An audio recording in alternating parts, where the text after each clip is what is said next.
வணக்க மக்களே, நான் உங்கள் கோடங்கி. யூடியூபர் மாரிதாஸ் இன்றைக்கு தமிழ்நாடு காவல்துறையால் கைது செய்யப்பட்டிருக்கிறார். யூடியூபர் மாரிதாஸ் வலதுசாரி ஆதரவாளர். அவர் நிறைய விஷயங்களை தொடர்ச்சியாக பல்வேறு விஷயங்கள் பேசுவார். ஏற்கனவே இதற்கு முன்பாக திமுக அரசாங்கத்தில் பல முறை கைது செய்யப்பட்டார். அப்புறம் நீதிமன்றம் அவருக்கு பிணை வழங்கியது. அப்புறம் பல்வேறு அவதூறு கருத்துக்களை பண்ணார்னு தொடர்ச்சியாக அவர் மீது பல குற்றச்சாட்டுகளை வைத்துக் கொண்டே இருப்பார்கள். ஆட்சியாளருக்கு எதிராக நிறைய விஷயங்களை பேசுவதில் அவர் பாஜக ஆதரவாகவும் வலதுசாரி ஆதரவாளர் வெளிப்படையாக தெரியும். அவர் முழுக்க முழுக்க அந்த செயல்பாட்டில் தான் இருப்பார். இப்போது தாவேக அரசாங்கம், திமுக அரசாங்கம் இல்லை, இப்போ இருப்பது தாவேக அரசாங்கம். தாவேக அரசாங்கம் திடீர்னு மாரிதாஸை ஏன் கைது செய்தது?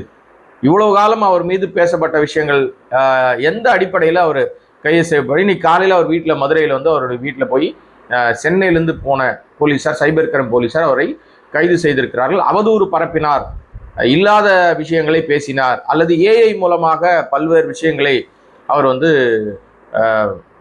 அமைதிக்கு குந்தகம் விளைவிக்கிற வகையில் ஏதோ ஒரு விஷயத்தை அவர் பொதுவெளியில் பேசினார்னு அவர் மீது குற்றம் சாட்டப்பட்டு அவர் இப்போது கைது செய்யப்பட்டிருக்கார். சென்னைக்கு அழைத்து வரப்படுகிறார். இங்கே அவர் விசாரிப்பாங்க. அப்புறம் என்ன நடக்கும் அப்படின்றது நம்ம இனிமே செய்ய போகிற செயல்கள். இதுலேருந்து நம்ம என்ன தெரிஞ்சுக்கிறோம் அப்படின்னா, திமுக அரசாங்கத்தின் போது கைது செய்யப்பட்ட நபர்கள்லாம் யாருன்னு பார்த்தீங்கன்னா, அது மாதிரி பொதுவெளியில் பேசக்கூடியவர்களை பிரதானமாக இப்போதான் தாவேக அரசாங்கம் வந்த பிறகு வெளியில் வந்தது யாருன்னா சவுக்கு சங்கர். இப்போ சவுக்கு சங்கர் ரொம்ப நேர்மையாளர் மாதிரி, யோகி சிகாமணி மாதிரி இப்போ கமிஷன் ஆஃபீஸில் போய் புகார் கொடுக்குறாரு. நம்ம முன்னாள் கமிஷனர் அந்த அருண் மேலே பல்வேறு குற்றச்சாட்டு, இப்போ அவர் லஞ்ச ஒழிப்புத்துறையில் இருக்காரு, அவர் மீது பயங்கரமாக கொடுத்துருக்காரு. அதை ஊடகங்கள்லாம் பெருசாக்குறாங்க. அவர் ஏதோ பெரிய நேர்மையாளர் மாதிரி. சவுக்கு சங்கர் மாதிரி ஒரு டுபாக்கூர் ஆளே கிடையாது. அவர் பேசின பல கருத்துக்களும் யாரோ பிடிக்காத போலீஸ் ஆஃபீஸர் கொடுக்குற தகவல்கள் தான். இன்னொரு விஷயம், எனக்கு சவுக்கு சங்கருக்கு எனக்கு எந்த தொடர்பும் கிடையாது. ஆனால் ஏன் அவர் மீது நம்ம அவர் ஒரு பொய்யர்னு நம்ம சொல்றோம்னா, எனக்கு அந்த கள்ளக்குறிச்சி மாணவியோட மரணம், ஸ்ரீமதி மரணத்துல இந்த சவுக்கு சங்கரும் என்னுடைய நண்பராக இருக்கிற ஃபிலிக்ஸ் ஜெரால்டும் ரெண்டு பேரும் சேர்ந்து பண்ண அயோக்கியத்தனம் இருக்குல்ல, அட்ராசிட்டி இருக்குல்ல, இதை எந்த காலத்திலும் மறுக்க முடியாது, எந்த காலத்திலும் மன்னிக்கவே முடியாது. நீ நல்லவனா இருக்கணும் அப்படின்னு நீ நினைச்சா கூட நல்லவன் கிடையாது. நீ யாரை நான் சொல்றேன்னா சவுக்கு சங்கர். இப்ப அவர் தாவேக ஆட்சியில வெளியில வந்துட்டார். வெளியில முதலமைச்சர் ஸ்டாலின், நம்ம முதலமைச்சர் விஜய் மாதிரி ஒரு ஆளே கிடையாது, அந்த ரேஞ்சில் பேசிக்கிறார், ஜாலரா அடிக்கிறார். பயம் அவருக்கு, மீண்டும் எங்க நம்மளை பிடிச்சி உள்ள போட்டுருவாங்கன்னு ஒரு பயம். அதனால இப்போது திமுகவை எதிர்க்கணும், அவர் கமிஷனர்களை எதிர்க்கணும், திமுகவுக்கு எதிராக இருந்த அவரோட ஆதரவாக இருந்த எல்லாரையுமே எதிர்க்கணும். இப்ப தாவேக அரசாங்கம் இவர் ஏதோ பெருசா தூக்கி சுமக்கணும்னு அவர் நினைச்சிட்டு இருக்காரு. இவரை பத்தி அவங்களுக்கும் தெரியும், நீ எப்பேற்பட்ட ஆளுன்னு தெரியும். அது ஒரு பக்கம் இருக்கட்டும். இப்ப மாரிதாஸ் விஷயத்துக்கு வருவோம். மாரிதாஸ் இன்று காலையில கைது செய்யப்பட்டிருக்கார். ஏன் கைது செய்யப்பட்டார் அப்படின்னு ஒரு விஷயம் இருக்குல்ல. இப்ப அவர் என்ன பேசினார், சமீபத்தில் அவர் பேசி என்ன பெரிய பரபரப்பு உண்டானது அப்படின்னு சொன்னா, அவர் சமீபத்தில் ஒரு 2 தினங்களுக்கு முன்னாடி ஒரு வீடியோ ஒன்று வெளியிட்டு இருந்தார். அந்த வீடியோல அமலாக்கத்துறை ஒரு சோதனை ஒன்று பண்ணாங்க.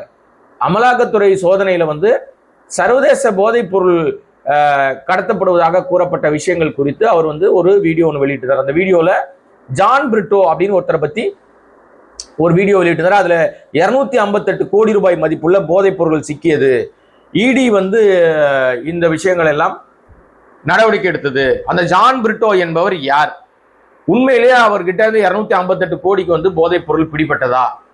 இவர் ஆதவ் அர்ஜுனாவுடைய உறவினர்னு அவர் குறிப்பிட்டிருந்தார். யாருடைய உறவினர்னா, நம்ம அமைச்சர் இருக்கார் இல்லையா, ஆதவ் அர்ஜுனா, இந்த வளர்ந்து கட்ட அமைச்சர்னு சொல்லுவாங்க இல்லையா எல்லாரும், அந்த வளர்ந்து கட்ட அமைச்சருடைய உறவினராக இருக்கக்கூடியவர் தான் இந்த ஜான் பிரிட்டோ. இவர் வீட்டிலிருந்து தான் அந்த இவர் அலுவலகம், வீடு, இந்த இடங்கள் எல்லாம் கைப்பற்றப்பட்ட. போதைப் பொருளுடைய அந்த மதிப்பு மட்டும் சர்வதேச மதிப்பு 258 கோடி ரூபாய். இதன் அடிப்படையில ஒரு விஷயங்கள் போயிட்டு இருக்கு.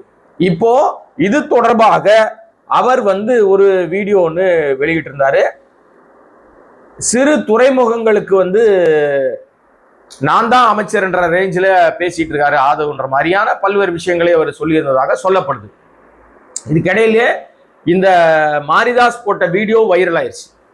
அப்புறம் நிறைய பேர் பேசினாங்க அதை பத்தி. ஜான் பிரிட்டோ யார், அவர் யார், என்ன போதைப் பொருள் எங்கிருந்து வந்தது, சர்வதேச போதை கும்பலோடு ஜான் பிரிட்டோக்கு எப்படி தொடர்பு, இவர் எப்படி இங்க வராரு, இவர் யார் காப்பாத்துறது? இப்ப அவர் மீது வழக்கு எதுவும் இருக்கிற மாதிரி தெரியல.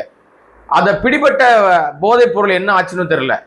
ஆனால் இன்றைக்கு அது குறித்து தகவல் வெளியிட்ட பேசிய மாரிதாஸ் கைது செய்யப்படுறார்.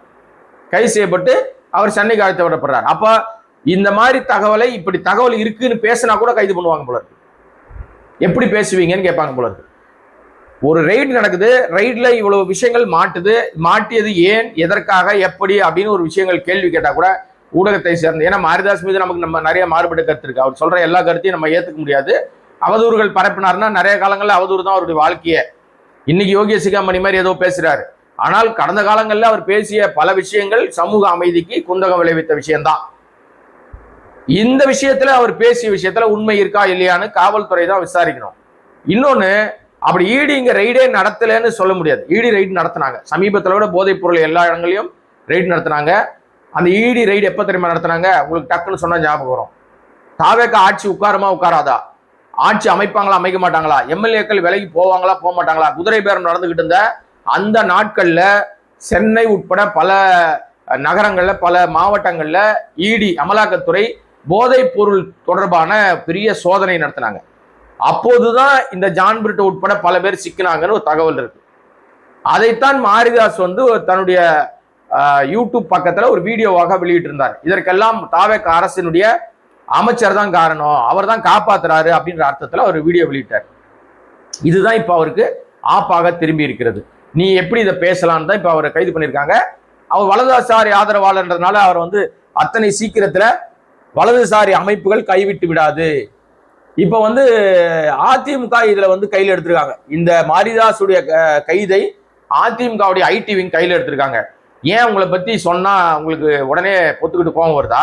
பொய்க்கால் குதிரை அரசு வச்சுக்கிட்டு நீங்க இந்த மாதிரி சட்ட நடவடிக்கை எடுக்கிறீங்களா? உண்மை பேசினா அவங்களை கைது பண்ணுவீங்களா? ஊடகத்தினரை கைது செய்வது எந்த விதத்துல நியாயம்? அப்ப அப்படி ஒரு சம்பவம் நடக்கவே இல்லையா? காவல்துறை விளக்கம் கொடுங்க. மாரிதாஸை கைது செய்ய வேண்டிய நோக்கம் என்ன? என்னத்திற்காக அவர் அரெஸ்ட் பண்ணீங்கன்னு கேள்விகளை, கடுமையான கேள்விகளை எழுப்பி இருக்கிறது அதிமுகவுடைய ஐடி விங். ஏற்கனவே அதிமுக ஐடி விங் விஜய் மீது ஒரு காட்டமான விமர்சனத்தை வச்சிருக்கு. நாங்க எங்களை பார்த்து தீர்ந்து போன சக்தின்னு சொல்ற, தீர்ந்து போன சக்தின்னு சொல்ற, நாங்க தீர்ந்து போன சக்தியோ தீர்ந்து போன சக்தியோ கிடையாது, உன்னை தீர்த்து கட்ட வந்த சக்தி அப்படின்னு சொல்லி மிக காட்டமான விமர்சனத்தை நேத்து தான் வச்சிருந்தாங்க. இன்றைக்கு மீண்டும் அவர்கள் என்ன பண்றாங்கன்னா, இந்த பிரச்சனையில நாங்க ஆதாரங்களோடு குற்றச்சாட்டை முன்வைத்து வீடியோ வெளியிட்டு வந்த மாரிதாஸை இப்போது எப்படி நீங்கள் கைது செய்வீர்கள் அப்படின்னு ஒரு கேள்வியை அதிமுக எழுப்பி இருக்கிறது. இதற்கு தாவேகா தரப்புலோ அல்லது காவல்துறை தரப்புல என்ன பதில் சொல்ல போறாங்க அப்படின்றத பொறுத்திருந்து தான் பார்க்கணும். அடுத்ததாக, இனிமே வீடியோ பேசுகிறவர்கள் மிக கவனமாக பேச வேண்டும் என்ற எச்சரிக்கை இதன் மூலமாக மற்ற வீடியோ பேசுற எல்லாருக்கும் அவங்க கொடுக்குறாங்களோ அப்படின்னு தோணுது. ஆனால் ஒரு விஷயங்க, அவதூறு கருத்துக்களோ இல்லாத விஷயங்களை ஊதி பெரிதாக்குனா பயப்படணும்.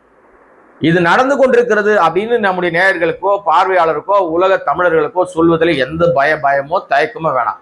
நீங்க நடத்தல, செயல்படலை. இந்த அரசாங்கம் செயல்படாமல் இது முடக்கப்பட்ட அரசாங்கமா இருக்கிறது. எந்த அதிகாரியும் வேலை செய்ய மாட்டேங்கிறான். பவர் கட் பிரச்சனை இருக்கு, தண்ணி பிரச்சனை இருக்கு, சரக்கு பாட்டில் ப்ராப்ளம் வரப்போகிறதுன்றாங்க.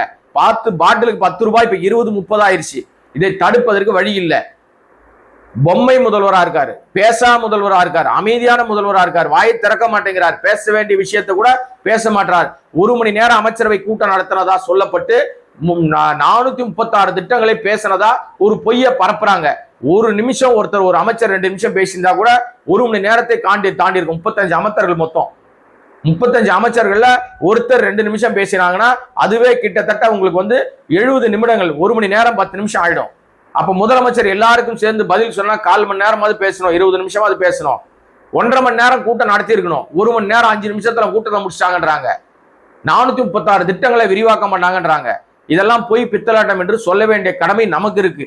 இது இல்லை எங்களை பார்த்து அவதூறு பரப்புறீங்கன்னு சொல்ல முடியாது. ஏன்னா இப்பதான் ஒரு அவதூறு பரப்பி ஒரு எம்எல்ஏ நோட்டீஸ் வாங்கியிருக்காங்க. இன்னொரு ரஞ்சித் குமார் ஒரு எம்எல்ஏ சம்பந்தமே இல்லாம நன்றி சொன்ன போன இடத்துல போன் போட்டு ஏஇக்கோ ஜேஇக்கோ போன் போட்டு அதை ஸ்பீக்கர்ல வச்சு எல்லாருக்கும் அவர் பேசுறத காட்டியிருக்காரு. நியாயமா காட்டுறாராம். அவதூறு பரப்புவதில் இது ஒரு வகை. விரைவில் அவர் மீதும் நடவடிக்கை எடுக்கப்படலாம், அவர் மீதும் வக்கீல் நோட்டீஸ் அனுப்பப்படலாம். திமுக ஐடி விங் ரொம்ப ஸ்ட்ராங்கா இறங்கி வேலை செய்யறாங்க. இப்படி நியாயமாக பேசுகிறவர்களுக்கு சிக்கல் வந்தால் மாரிதாசன் நம்ம எந்த கவனத்துல வைக்கிறது நமக்கு தெரியல. ஆனால் அவர் கைது செய்யப்பட்டிருக்கார். அதனால ஊடகத்துல பேசுகிறவர்கள் தாவேக்காக எதிராக பேசுகிறேன்னு நினைக்கிறவங்க எல்லாம் நியாயமான கருத்துக்களை சரியாக சொன்னனால் எந்த பயமும் வேண்டாம். இது ஒரு எச்சரிக்கை. ஆனால் அவதூறு பரப்பினால் தான் பயப்படணும். நீங்க அவதூறு பரப்பல நியாயமா சொல்றேன், நானு அவங்க பண்ற அட்ராசிட்டியை சொல்றேன், இவங்க அமைச்சர்கள் என்ன செய்யறாங்கன்னு சொல்றேன், எம்எல்ஏக்களுடைய அட்டகாசத்தை சொல்றேன், அது மக்கள் பொதுமக்கள் வருகிற இடத்த கூட குழந்தை தொட்டில் போட்டு ஆட்டுற விஷயத்தை பேசுறேன் அப்படின்னா தப்பு இல்லை, அதுக்கு அவதூறா வராது அதெல்லாம்.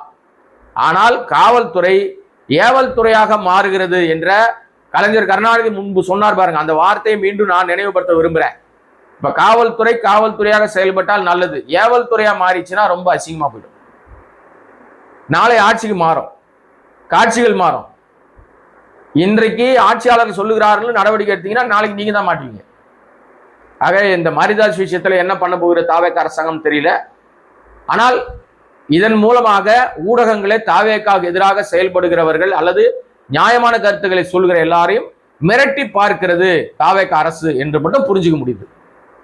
ஏற்கனவே லீமா ரோஸ் அவங்க ஏற்கனவே ஒரு எச்சரிக்கை விட்டுருக்காங்க, எங்களை பத்தி தேவையில்லாம பேசக்கூடாது அப்படின்னு ஒரு எச்சரிக்கை விட்டுருக்காங்க. அதற்கு காரணம் அவர்கிட்ட இருக்க பணம், செல்வாக்கு, பணபலம். அவங்க மாப்பிள்ளை இங்க அமைச்சரா இருக்காரு, தாவேக்கால முக்கியமான 2வது 3வது இடத்துல இருக்காரு அவர். அதனால அவங்க அப்படி பேசுறாங்கன்னு நம்ம புரிஞ்சுக்க முடியும். ஆனால் அதற்காகலாம் யாரும் பயப்பட மாட்டாங்க. அவங்க தப்பு பண்ணிருக்காங்கன்னு ஆதாரத்தோடு தெரிஞ்சா சொல்லதான் போறோம். அதிமுக குழப்பங்களுக்கு லீமாரோஸ் ஒரு காரணம்னா காரணம் தான், யாரும் இல்லைன்னு சொல்லவே முடியாது. ஏன்னா அவங்களே அதை ஆமான்னு ஒத்துக்கிட்டு இருக்காங்க. தாவேக்காக்கும் அதிமுகவுக்கும் பேச்சுவார்த்தை நடக்குதுன்னு ஊடகங்கள்ல முதல்ல தன் திருவாய் மலர்ந்தது லீமாரோஸ். இப்போ அப்படி எப்படி சொல்லுவீங்க அப்படின்னு அந்த அம்மாவே பேசுறதை மாத்தி பேசுனா அதுக்கு பேர் என்ன? முரண்பாடின் மொத்த உருவம் லீமாரோஸா மாறி போயிட்டாங்க. எனிவே மாரிதாஸ் கைதை பார்த்து ஊடகங்களில் பேசுகிற பலரும் பயப்பட வேண்டாம் அப்படின்னு தான் நான் என்னுடைய பார்வையில நான் சொல்றேன். ஏன்னா நான் ஊடகத்துறையில 30 வருஷத்துக்கு மேல நான் பணியாற்றி கொண்டிருப்பதனால எத்தனையோ இது போன்ற பல விஷயங்களை பார்த்திருக்கிறோம். அதனால நீங்கள் நேர்மையாக செயல்படும் பட்சத்துல, நீங்கள் நேர்மையாக கருத்துக்களை முன்வைக்கிற பட்சத்துல உங்களுக்கு எந்த விதத்திலும் பாதகம் வருவதற்கு வாய்ப்பில்லை.